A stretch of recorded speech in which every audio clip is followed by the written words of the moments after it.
Buenas tardes para todos. Gracias por conectarse con nosotros en este espacio de la Universidad Teológica de Georgia. Hoy estamos con el doctor Adolfo Roybal, director académico de la Facultad de Estudios Hebraicos. Como saben, el doctor Roybal es historiador, arqueólogo, doctor en pensamiento judío antiguo y curador emérito de los manuscritos del Mar Muerto. Hoy estaremos conversando acerca del fenómeno sectario en el judaísmo antiguo. Doctor Royman, bienvenido a esta su casa y abrimos esta conversación con la pregunta fundamental de este encuentro. ¿Qué es una secta? ¿Cómo se puede definir el término? Hola Janina y saludos a todos aquí desde Herzliya, al norte de Tel Aviv, en Israel. Bueno, obviamente hay muchas definiciones del fenómeno sociológico que llamamos secta. Eh, Algunos ven las sectas como un grupo minoritario que se separa, se cinde de un grupo mayoritario. Y este grupo está convencido que su verdad es la única verdad, eh, afirmando que ellos conocen, en este caso, la verdadera voluntad o los designios de Dios. Es decir, que en esta definición, la secta siempre implica que es un grupo menor en cantidad frente a otro grupo que es el mayoritario del cual se separa. Ahora, puede pasar también que un grupo sectario finalmente crezca y se transforme finalmente en un grupo mayoritario o una iglesia. Pensemos, por ejemplo, cómo fue el cristianismo, que surgió como una secta del judaísmo y terminó transformándose en una religión universal. Es decir, que eh, la secta en sí misma no implica que sea una situación permanente, sino que es dinámica. Pero en un principio siempre la secta implica o supone un grupo pequeño frente a otro que es la mayoría. Después, por ejemplo, otras características que pueden tener las sectas es que las sectas desarrollan estrategias para claramente distinguirse de esa mayoría. Y en este caso, estas estrategias pueden estar acompañadas, por ejemplo, por un lugar de residencia específico, prácticas específicas, una vestimenta específica que los distingue de los otros, ¿sí? Y después hay otros tipos también. Hay sectas, por ejemplo, revolucionarias, que lo que quieren hacer es realmente provocar un cambio en la sociedad total. Hay otras sectas, por ejemplo, que tienden a encerrarse en sí mismas y establecer una, una distancia, ¿no? Muy grande con la sociedad, pero en este caso, digamos, preocupándose por el grupo mismo y no necesariamente saliendo afuera. En otras palabras, el fenómeno sectario es un fenómeno que presenta distintos modelos de sectas. No hay un solo modelo de secta. Y por eso las definiciones tienen que estar adaptadas también al objeto de estudio. Entonces el cristianismo fue una secta. Hay personas que no les gusta ese término porque lo suena como discriminatorio, pero es el término correcto. Es, digamos así, es una categoría sociológica. Cuando vos decís qué genera en la gente, tiene que ver con una carga ideológica polémica que se ha cargado con el término de secta. Pero si lo tomamos como un término neutral que viene a definir un fenómeno social, el movimiento cristiano comienza como uno de esos grupos del judaísmo del Segundo Templo, que precisamente se caracterizaba por el fenómeno sectario y ese va a ser precisamente el tema del curso, ¿no? que voy a dar. Así es. Entonces, ¿desde cuándo se puede hablar de sectas en el judaísmo? Bueno, eh, como traté de decirlo hace un momento atrás, eh, el fenómeno sectario es un fenómeno del judaísmo intertestamentario. Es decir, les recuerdo para aquellos que tomaron el curso y aquellos que obviamente no lo tomaron, y espero que lo tomen en algún momento, que hablamos de el judaísmo que se desarrolla desde la segunda mitad del siglo sexto antes de nuestra era hasta el primer tercio del siglo segundo de nuestra era. A lo largo de toda esa época que se extiende aproximadamente unos 700 años, es cuando vemos que ese fenómeno empieza a desarrollarse, porque, y esto es importante señalar, no hay sectas en Israel antes de esa época. La época del primer templo, o lo que llamamos la época bíblica, ¿no? que se extiende entre el siglo X y el siglo VI, no presenta este fenómeno. Es un fenómeno característico de la época del segundo templo. Y en este sentido, para entenderlo, hay que entender la realidad social, política, religiosa del judaísmo y las mutaciones que fue sufriendo a lo largo de estos 700 años, porque el fenómeno sectario es una respuesta a esos cambios. ¿Qué fuentes literarias nos han llegado sobre ellas y de ellas? Bueno, aquí las fuentes literarias, Janina, eh, tenemos desde los propios textos bíblicos que empiezan a apuntar sobre la existencia de ciertos grupos. Los textos bíblicos propiamente dicho no nos dan una gran información sobre ellos, pero podemos ya hablar para la época persa de lo que llamamos un proto-sectarismo. Es decir, el fenómeno sectario empieza, podemos decir, los primeros brotes de ese fenómeno los podemos encontrar en la época persa,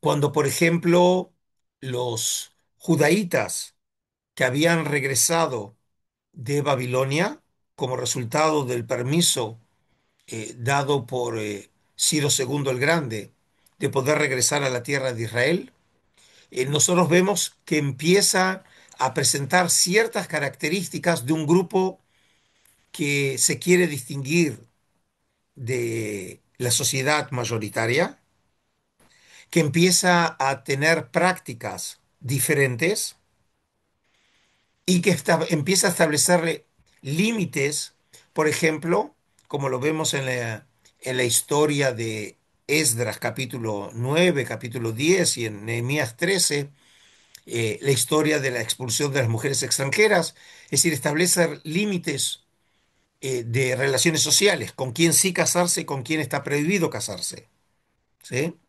Es decir, empiezan a aparecer los primeros eh, eh, como dijimos, las primeras señales de lo que va a ser un fenómeno sectario. O, por ejemplo, los textos bíblicos que a veces hace mención, por ejemplo, de los piadosos, de los hasidim, que no establece cuáles son sus características, pero aparentemente apunta a un grupo distinto de otros. Ahora, si avanzamos en el tiempo, ya en la época grecorromana empiezan a aparecer ya fuentes muy significativas sobre estos grupos. Sin duda, una fuente clásica para el caso son los escritos de Flavio Josefo.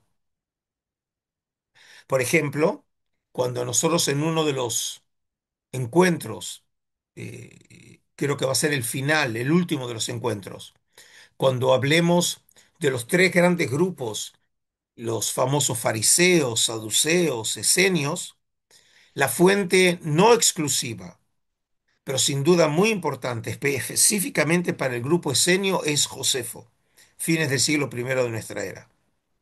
Pero tenemos, además de Josefo, que en varios lugares de su obra habla sobre estos grupos.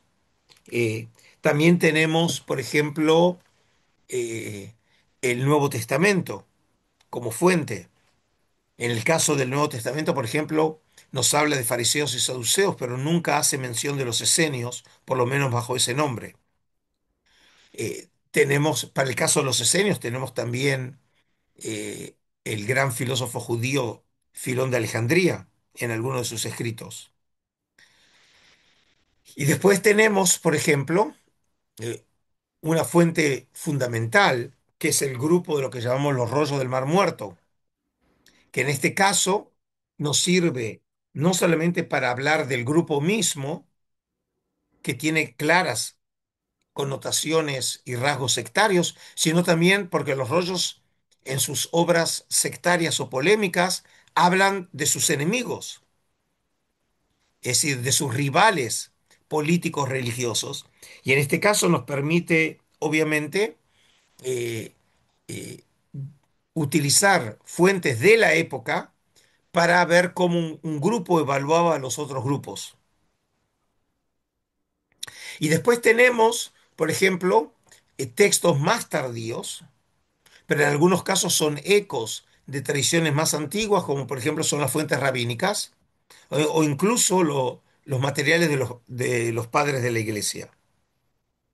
Es decir, que a diferencia, en suma, a diferencia de la situación para la época antigua, que los materiales son muy magros o muy escuetos, sin grandes detalles, a medida que vamos avanzando en la época, tenemos materiales que nos permiten iluminar el fenómeno de distintas perspectivas. Y eso es lo que hace que las fuentes literarias de la época grecorromana realmente nos permiten explorar con más detalle el fenómeno sectario. Ustedes, si tienen preguntas, pueden ir escribiéndolas en el chat y al final abrimos el espacio para preguntas. El 11 de enero iniciamos este curso que yo estoy muy emocionada porque aunque hemos estudiado y tenemos información, no hay mucha información completa del fenómeno sectario. Doctor Reutemann, ¿los seguidores de Jesús fueron una secta judía?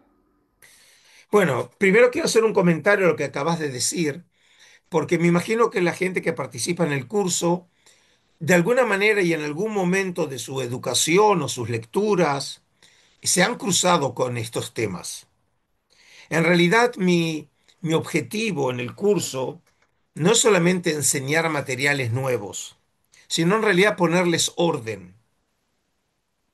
Es decir, porque el fenómeno sectario no puede ser visto solamente como un fenómeno sociológico, sino también como un fenómeno religioso, que tiene expresiones literarias, en donde también estos grupos desarrollan rituales, ideas, creencias que los distinguen de otros. Y nosotros también vamos a ver eso a lo largo del curso. Y aquí les recuerdo que cuando yo fui invitado por la universidad a presentar los cursos que iba a enseñar, en realidad la idea era crear una continuidad temática, es decir, como si fuéramos, a veces utilizo la imagen de un edificio. Entonces, por ejemplo, el curso inicial que yo di, que fue sobre la historia del judaísmo en la época intertestamentaria, fue de alguna manera eh, el primer piso del edificio, el que sostiene toda la estructura. Y después pensé qué otros temas podrían conectarse de manera natural con ese, que derivan de ese. Porque el tema de las sectas, de manera muy general, lo toqué en ese curso y les dije, bueno, pero eso lo vamos a ver en detalle cuando llegue el momento, que ahora es. En el segundo piso va a ser el fenómeno sectario. en donde vamos a trabajar temas como etnocentrismo y xenofobia en el judaísmo, como las raíces primarias del fenómeno sectario, luego el fenómeno sectario en la época eh, griega, eh, y obviamente la idea es seguir avanzando en el curso. Y por ejemplo, el próximo curso, después de este, que empieza el 11 de enero, va a ser específicamente sobre la secta que mejor conocemos del judaísmo de esa época, por las fuentes que nos llegaron y por la arqueología, que es la comunidad del Mar Muerto. Y entonces en esa oportunidad vamos a poder ver, después de la teoría sobre las sectas, vamos a ver una secta en toda su dimensión, porque aquí tenemos una información que no tenemos para ninguna de otra secta, que tengamos eh, el lugar de residencia de uno de los grupos de este movimiento, tenemos los artefactos que ellos utilizaron, tenemos el cementerio en donde fueron enterrados, tenemos los textos que ellos escribieron, leyeron, es decir, y en donde obviamente nos cuentan sobre su práctica, su vida, sus creencias. Es decir, estamos en este caso con una ventaja excepcional para poder entender este fenómeno. Y el último piso de este edificio llega precisamente a tu pregunta. Es decir, la idea es que toda esta información nos permita iluminar de otra manera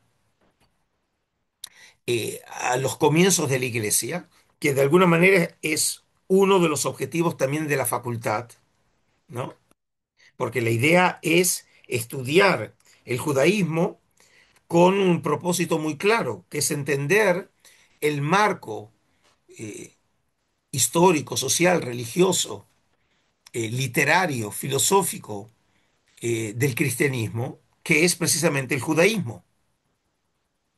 Y entonces, una vez que hicimos todo este camino, la idea que en el último piso, que va a ser el último curso de esta serie, va a ser estudiar sobre los orígenes de este movimiento, los seguidores de Juan el Bautista, de Jesús, Pablo, la iglesia de Jerusalén, y podemos entonces, va a quedar claro cómo este grupo, que es uno de los grupos de ese mosaico social y religioso del judaísmo de la época ahora romana, en realidad termina separándose de su movimiento o su grupo madre, ¿no? Y que va a ir afirmándose con una identidad propia. Y entonces, en ese sentido, podemos decir que este grupo presenta las características de una secta, como había otras sectas que también habían desarrollado su identidad, pero obviamente la historia y el curso de los acontecimientos de esta secta fueron muy diferentes a otros. Pensemos, por ejemplo, que los esenios, sobre el cual vamos a dedicar bastante en nuestro curso, por la cantidad de información que tenemos sobre ellos, es un grupo que desaparece, mientras que otro grupo, como son los seguidores de Jesús, se transforman en una iglesia universal. Es decir, que vemos que los grupos corrieron y sufrieron suertes diferentes en función de las circunstancias. Así es. Bueno, ya tenemos varias preguntas en el chat, pero yo le quiero hacer la última pregunta. ¿Por qué y cómo nacieron las sectas judías? Bueno, como yo dije antes, el fenómeno sectario no puede ser entendido si no es en un contexto histórico determinado. Eh, las sectas en general en las sociedades son, como es un tipo de reacción frente a cambios que sufre la sociedad.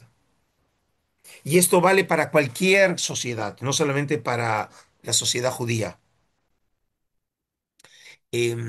Es decir, cuando las sociedades se ven eh, sufriendo transformaciones muy profundas que afectan el orden social, político, eh, de la misma manera que el cuerpo genera anticuerpos, las sociedades también lo hacen.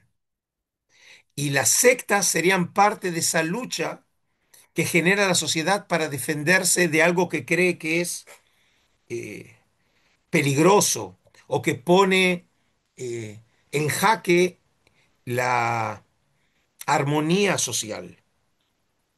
Y por eso no es casualidad que empezamos a oír sobre lo que sería, como dije, los comienzos de la civilización, del fenómeno sectario, a comienzos de la época persa, cuando el pueblo de Israel entra en contacto con una nueva civilización. Pero este fenómeno, podemos decir que estalla con toda su fuerza en la época griega, que en este caso es cuando Oriente en general y los judíos en particular se encuentran con una nueva civilización que realmente pone en peligro la propia identidad de esa sociedad, que es la judía. Estamos nosotros a días de celebrar los judíos la fiesta de Hanukkah o la fiesta de las luminarias. Y no es casualidad que el fenómeno sectario, podemos decir, explota. Como dije, no comienza, pero en realidad llega a un momento de eclosión social, religiosa, en el siglo segundo, que es la época de los macabeos. Porque en esa época, con los macabeos, por ejemplo, nace un nuevo fenómeno como es el Estado macabeo. Y este Estado, eh, de alguna manera, cambia las reglas de juego de la sociedad y grupos tienen que reaccionar frente a estos cambios que a su juicio atentan contra el orden social y, y de ahí vemos que es la época en donde nace lo que luego va a ser la Comunidad del Mar Muerto o el movimiento que está detrás de la Comunidad del Mar Muerto. También es el resultado del siglo segundo cuando nace como secta los samaritanos. Nosotros uno de los encuentros vamos a dedicar y vamos a rastrear cómo se va desarrollando el mundo samaritano. Pero precisamente es el siglo segundo en el que vemos esta eclosión del fenómeno. Y luego, por supuesto, el surgimiento, por ejemplo, del movimiento de Juan el Bautista, de Jesús, es el encuentro con Roma, es decir, otro imperio que viene a poner o agregar desorden al desorden ya existente desde la llegada de los griegos. Y en este caso, entonces, lo que vamos a hacer a lo largo de este curso es también colocar estos fenómenos en el contexto más grande a nivel social y político. No nos vamos a centrar solamente en un grupo, sino el grupo como parte del fenómeno. Y lo que yo dije para el mundo antiguo, obviamente vale también para época moderna. Le voy a dar un caso, por ejemplo, para el judaísmo, pero lo mismo vale también en el cristianismo, con los sectas fundamentalistas.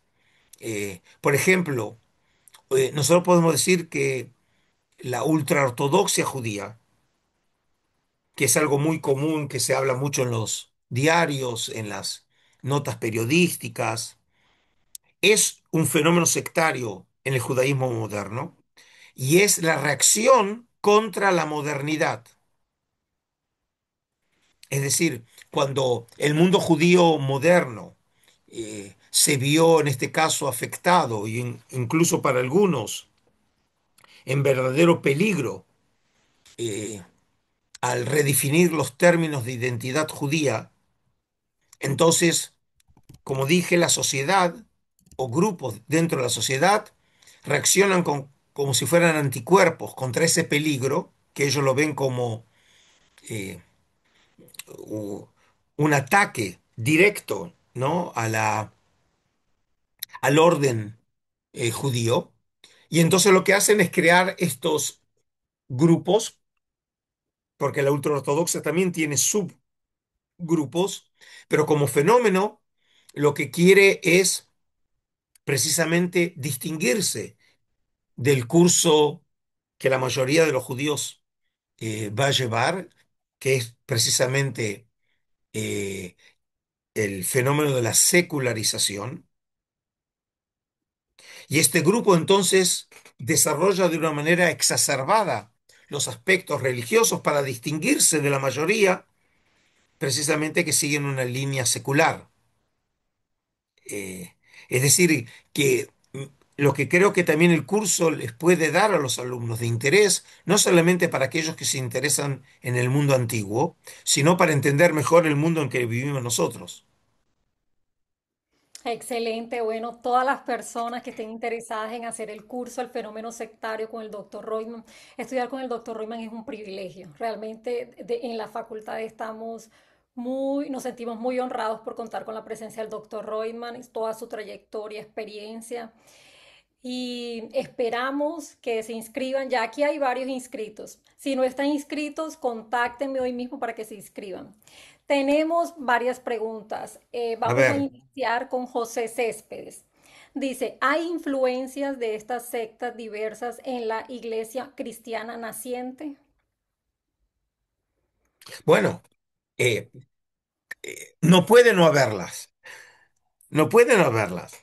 Es decir, como bien sabe algunos alumnos que ya me siguen, eh, eh, también vale para el caso, la iglesia no nace en la luna, ¿no, Mirta? ¿No? No nace en la luna. Es decir, la iglesia nace en una realidad histórica, social, religiosa específica que es el siglo primero en la tierra de Israel. Y más precisamente en el área, digamos, el movimiento de Jesús es un movimiento que tiene como origen la Galilea, pero el fenómeno se va a desarrollar en Judea, como es la iglesia de Jerusalén. Y por lo tanto, una de las preguntas que vamos a explorar, no la voy a contestar ahora, pero porque si no sería simplemente decir algo que no puedo argumentar, pero no se puede esperar que los seguidores de Jesús eh, no hayan tenido ninguna identidad antes. Y por lo tanto es de suponer que ellos ya traen de su identidad a lo que va a ser ese nuevo movimiento que es la iglesia. Que obviamente cualquiera haya sido la identidad que ellos tenían desde el punto de vista social y religioso, se le agrega ahora un componente fundamental, que es la fe en Cristo resucitado. Pero los elementos que ellos traen van a servir para enriquecer y para redefinir este movimiento que recién están haciendo y que obviamente abreva de distintas fuentes.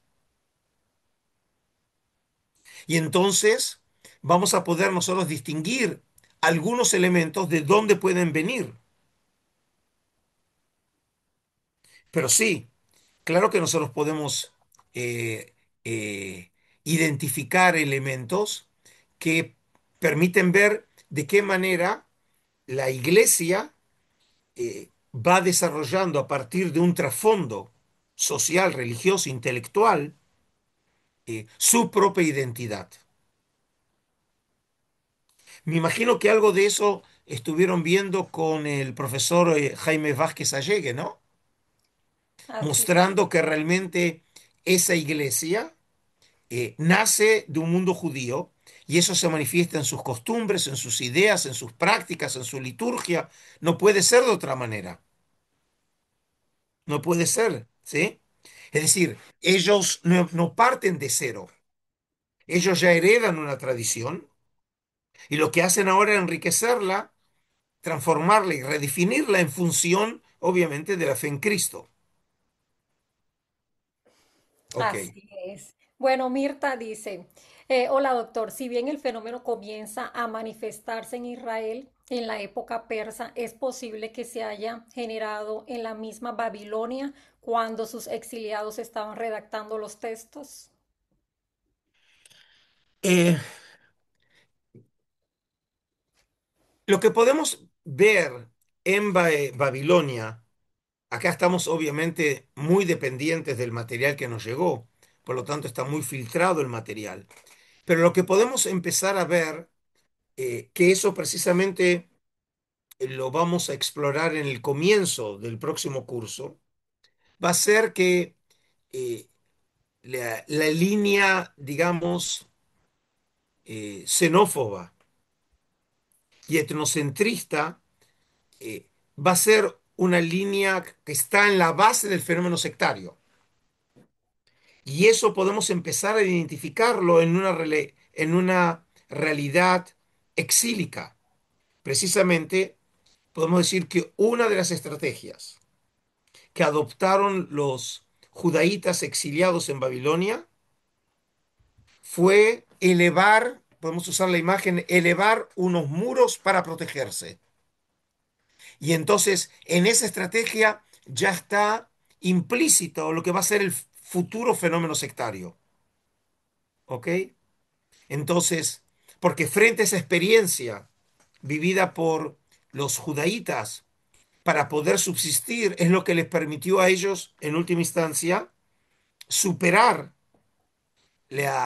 su condición de exilio, careciendo de independencia política, de territorio y careciendo de un centro religioso como era el templo.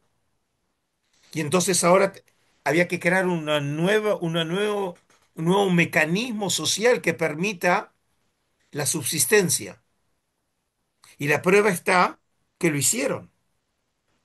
Significa que ese fenómeno, eh, como dijimos que son los brotes iniciales del futuro sectarismo, es lo que le permite al mundo judío subsistir. Por eso, por ejemplo, a veces le digo a mis alumnos, eh, obviamente nadie puede decir qué va a pasar de aquí a 1000 años. Si, por ejemplo, Dios no lo permita, va a haber o no, o va a seguir existiendo el Estado de Israel, no lo puedo saber, obviamente. ¿Sí? No es lo que yo quiero, sino simplemente no lo podemos saber.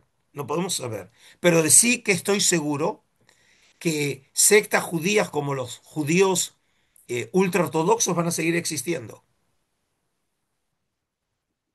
Es decir, porque tienen una capacidad de supervivencia. Piensen, por ejemplo, en el mundo cristiano. Tienen las sectas como los Amish en América, ¿sí? Y van a seguir habiendo Amish, porque son grupos, digamos, muy recalcitrantes, eh, que saben muy bien mantener los límites entre el endogrupo y el exogrupo, y eso es lo que permite a esos grupos seguir existiendo, a pesar de todas las fuerzas exteriores que tenderían a disolver la unidad del grupo, pero los grupos se mantienen. ¿Ok? Bueno, Sí, total, yo estoy totalmente diferente con eso y es increíble cómo estas comunidades pueden tener esa fuerza y de tener todo en la comunidad. Ellos no necesitan ir afuera. Los niños estudian ahí, tienen sus propios sistemas de salud, de educación, todo. Y va para largo. O sea, definitivamente es un sistema que les ha funcionado y va a seguir funcionando, porque la generación siguiente va a replicar el mismo sistema. digamos así, lo que sabemos es que hoy el mundo global atenta contra esas realidades sociales, ¿sí? Por ejemplo, por ahí les va a resultar llamativo a la gente, eh, que cómo nosotros estamos comunicados con el mundo. Por ejemplo, lo único que necesitamos es un teléfono celular, ¿no? Es decir, no tenemos que viajar, no tenemos nada, simplemente tenemos que estar comunicados con la red. ¿Acaso, por ejemplo, qué hacen grupos sectarios con el teléfono? Entonces, por ahí les va a resultar llamativo. Los grupos ultraortodoxos tienen un teléfono kasher, es decir, es un teléfono que les permite comunicarse con otra gente, pero ellos, por ejemplo, con ese teléfono no pueden comunicarse con Google. Es decir, el teléfono no se los permite. Y ese es el único teléfono que está permitido tener en el endogrupo. Es decir, es una manera de crear una barrera no física, sino virtual, pero es una barrera al fin, de mantener al grupo libre de las influencias externas. ¿Sí? Y eso es parte de las estrategias de las sectas, precisamente para mantener su identidad, incluso en un mundo global, utilizan la tecnología para reforzar esa identidad de distanciamiento. Nosotros Así vamos es. a ver algo parecido, pero en los grupos antiguos. No lo quiero decir porque si no, la gente va a decir, bueno, yo ya lo sé, ya no quiero participar del curso. Sí, queremos que todos entren al curso. Bueno, Rivera dice, Dios le bendiga. ¿Cuáles serían los requisitos para considerar estos grupos como sectas? Ya que al principio de muchas denominaciones se les llamó secta al apartarse de sus enseñanzas fundamentales. Bueno, como yo dije, hay características eh, sociológicas, hay características geográficas, hay características de actitudinales, es decir, hay ciertos requisitos, ¿sí? Ahora, no significa que una secta cumpla todos los requisitos. Hay sectas que ciertos elementos son más destacados que otros, pero todos en última instancia tienen por propósito delinear claramente los límites del grupo para adentro, es decir, lo que llamamos el endogrupo, frente al exogrupo, el grupo que está fuera. Ok, bueno, Jorge Gómez hizo una pregunta que ya se respondió. ¿Los ortodoxos judíos son una secta dentro del fenómeno complejo del judaísmo? Sí. Bueno, bajo el término ortodoxia, digamos, eh, hay también una gama muy grande. Por eso yo hablé incluso de los ultraortodoxos. Por ejemplo, para que me entiendan, em, cuando uno viene, por ejemplo, a Jerusalén, eh, uno de los lugares obligados para visitar, más allá de los lugares santos o históricos, hay un barrio ultraortodoxo en Israel que se llama Mea Shearim, es decir, el barrio de las 100 puertas, donde vive ahí concentrado la ultraortodoxia. Dentro de la ultraortodoxia también hay subgrupos, ¿sí? Pero viven ahí eh, y entonces queda claro que primero el lugar de residencia de ellos es diferente al de los otros. Es decir, no hay muros físicos, pero queda claro que cuando uno entra a ese lugar es como si entráramos en otra galaxia. La gente está vestida diferente, se autoabastecen entre ellos, están en sus propios colegios. No hay una barrera física, es decir, yo puedo ir y ellos también pueden salir, pero está claro que estamos frente a otro mundo que funciona con otras reglas. Por ejemplo, van a llegar ustedes a ese barrio y va a haber anuncios que ven el uso del Internet como si fuera, por ejemplo, un pecado capital. Es decir, ahí no va a haber ataques a idólatras, pero sí a aquellos que usan el Internet. ¿Por qué? Porque el Internet es conectarse con el mundo exterior y es poder llegar a ideas, a grupos eh, que ellos no quieren que sus miembros, eh, eh, digamos, tengan acceso a ellos, ¿sí? Por ejemplo, me imagino que los seguidores, los que están hoy presentes aquí en el conversatorio, si siguen la realidad de Israel, uno de los temas que divide la sociedad israelí es la cuestión del enrolamiento al ejército por parte de los grupos ultraortodoxos. Ahora, ¿cuál es la primera razón por la cual ellos, por lo menos de manera declarativa, se niegan a que sus hijos se enrolen en el ejército? Es por el temor que se vuelvan judíos seculares, que dejen la religión. Para ellos entrar al ejército es entrar en una realidad de vida, obviamente diferente en la que ellos vivieron. Es como salir o dejar de lado el caparazón y ahora uno sale a la sociedad, ¿no? A enfrentarse. Y esa es la primera gran razón. Es decir, aquí hay un, por supuesto que podemos apelar a otras razones, pero del punto de vista declarativo, ellos, los dirigentes ultraortodoxos, se niegan porque no quieren que ellos tengan acceso a un contacto abierto con la sociedad, porque lo ven como una amenaza. Es decir, la sociedad en general funciona como si fuera una sociedad que lo atrae y lo va a llevar en sus términos al pecado. Ahora, nosotros vamos a ver fenómenos parecidos en el mundo antiguo, que eso es lo que me fascina a mí, ¿sí? Pero en última instancia nos permite entender actitudes o grupos del mundo moderno. Pero para entender el grupo moderno no es un gran desafío intelectual, porque lo puedo leer en los diarios, en las noticias. Para entender a los hombres antiguos tengo que conocer los textos, ¿no? Y encargarme de esta actitud casi de detectivesca, ¿no? Para poder llegar a entender a estos hombres. Pero el fenómeno es un fenómeno que nos acompaña desde el mundo antiguo hasta nuestros días. Excelente, espectacular. Bueno, Denis Sánchez tiene una pregunta y después sigue Carlos Seguel. Adelante. Sí, buenas tardes. ¿Cómo está, doctor Royman? Shalom. Hola, Denis.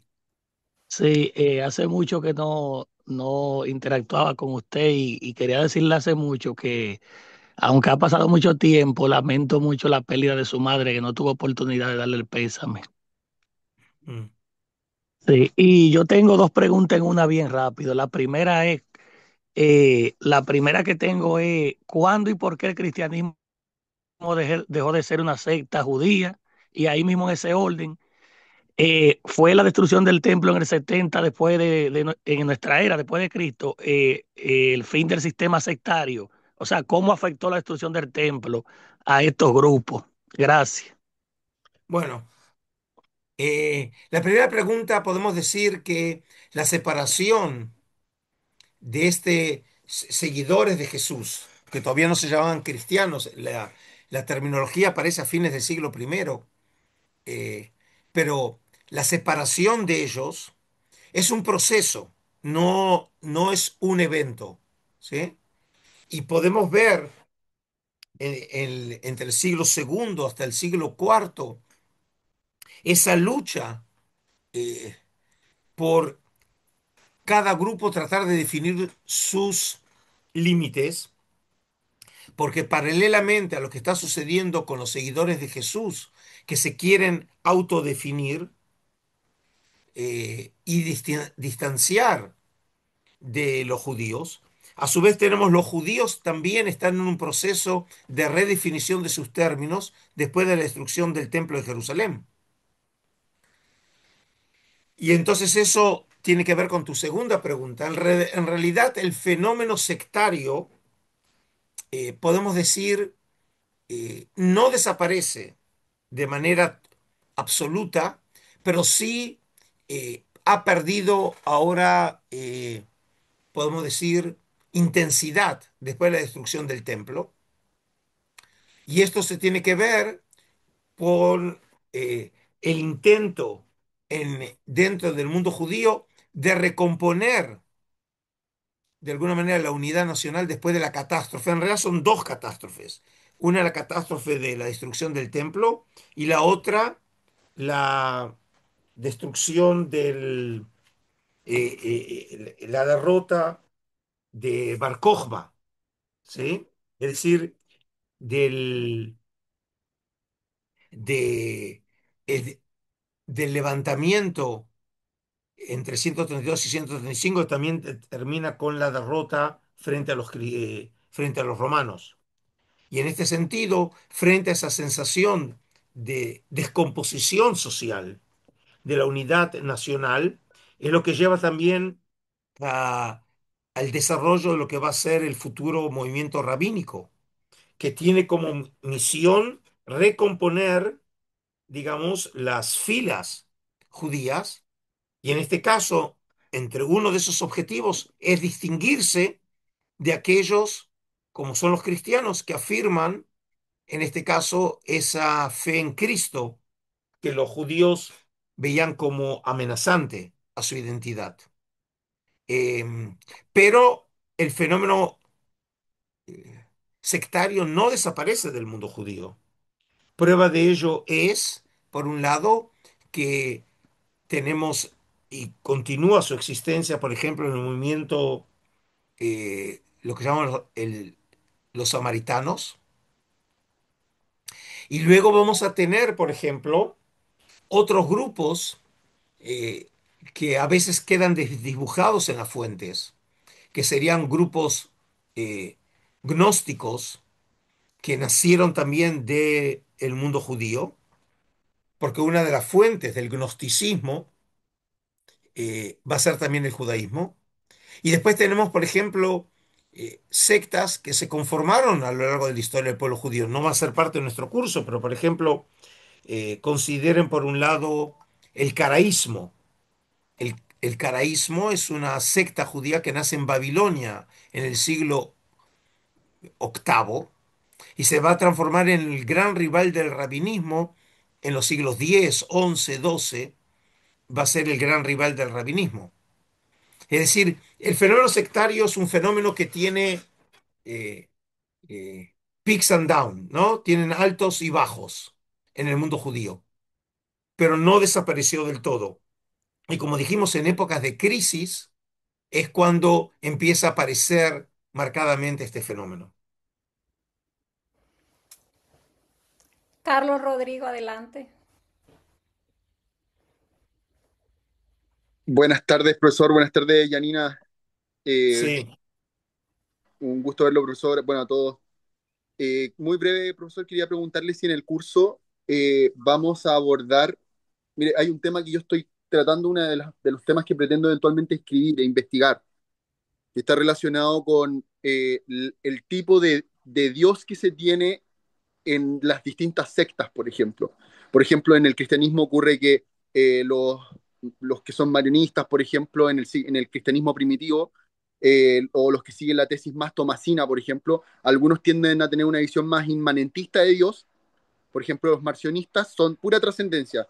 Dios es solo trascendencia, todo lo de acá es como malo. Y en cambio, por ejemplo, los que son más de la idea de Tomás, son más inmanentistas, tienen una visión más, podríamos decir, más terrenal de, del Dios cristiano, si usted quiere. En el judaísmo también existe esta visión de que algunos tienen una visión más puramente idealista y otros son más inmanentistas, o la mayoría son de una visión fija. bueno, acá, digamos, yo no me cuidaría de aplicar este tipo de terminología o ideas a los grupos judíos, pero sí se puede ver que estos grupos, como dije, cuando plantean sus límites identitarios, lo hacen en distintos niveles. Se manifiesta, como dije, en sus actitudes, en sus rituales, en su geografía, en su manera de vestir y también lo va a hacer en sus ideas y creencias.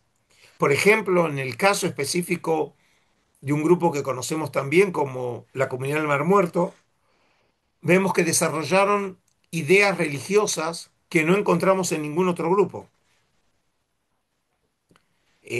Y específicamente, digamos, no es el lugar ahora para desarrollarlo, pero por lo menos para hacer lo mención, eh, si nosotros tenemos que definir la religión qumranita, es un monoteísmo dualista, que suena como un oxímoron y muestra que realmente ellos desarrollaron también, desde el punto de vista religioso, ideas muy distintas al resto de los grupos de la época. Es decir, no es la terminología que vos usaste, pero sí ellos desarrollan ideas propias de ellos.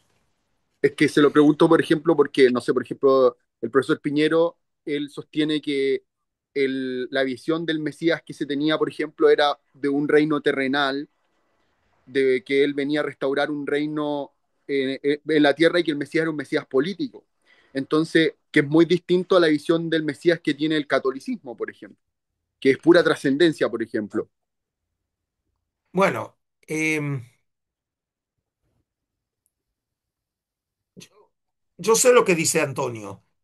Yo en este caso lo que diría, eh, lo que pasa es que no hay una sola idea de mesianismo en el mundo judío. Y nosotros tenemos, por ejemplo, ideas de personajes mesiánicos, por ejemplo, que lo asocian también con una transformación de la realidad, no solamente de una transformación política. Eh, hay, hay una dimensión política en el mesianismo judío, pero no se agota en eso, no se agota en eso, ¿sí? Eh, eh, por lo tanto, eh, también en doctrinas, por ejemplo, vamos a ver diferencias entre los movimientos. En la idea, por ejemplo, de la relación del hombre con Dios, en la idea, por ejemplo, de humanidad, en el concepto del origen del mal, es decir, los grupos van a desarrollar intuiciones religiosas distintas que lo distinguen del otro. Eso sí. Ok, bueno, otra pregunta tenemos aquí.